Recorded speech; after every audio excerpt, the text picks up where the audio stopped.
નમસ્કાર મિત્રો, અત્યારે હાલમાં મોટા સમાચાર સામે આવ્યા છે। એક જ પરિવારના 4 લોકોને સાપ કરડ્યો, 3 બહેનોના મોત તો પિતાની હાલત પણ ગંભીર।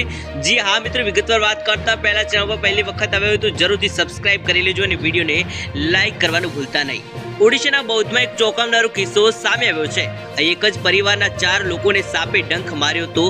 સાપના ડંખને કારણે 3 વાસ્તવિક બહેનોના મોત થયા હતા। તેના પિતાની હાલત પણ નાજુક હોવાનું કહેવાય છે। 3 બહેનોનું નામ સુધીરેખા 13 વર્ષની, તો સુબ્રેખા મલિક 12 વર્ષ અને સૌરભી મલિક 3 વર્ષની છે। ટીકરપાડા પંચાયત હેઠળના ચરિયાપલી ગામમાં રહેતો સુરેન્દ્ર મલિક તેના પરિવાર સાથે સૂતો હતો। રાત્રે તેમની દીકરીઓની તબિયત બગડવા લાગી ત્યારે આખો પરિવાર જાગી ગયો હતો। યુવતીઓને શ્વાસ લેવામાં તકલીફ પડી રહી હતી। સુરેન્દ્રએ જોયું કે નજીકમાં એક સાપ રખડતો હતો। તેણે તેની પત્નીને મદદ માટે બોલાવી તરત ચારેયને જિલ્લા હોસ્પિટલમાં લઈ જવાયા હતા।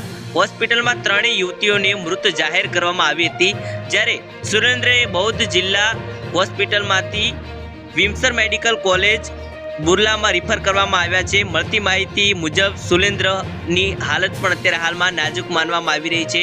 ડોક્ટરોનું કહેવું છે કે શક્ય છે કે ક્રીટ સાપે 3 બહેનોને ડંખ માર્યો હોય। ઓડિશામાં દર વર્ષે લગભગ 2500 થી 6000 લોકોને સાપ કરડે છે। તેમાંથી દર વર્ષે 400 થી 900 લોકો મૃત્યુ પામે છે।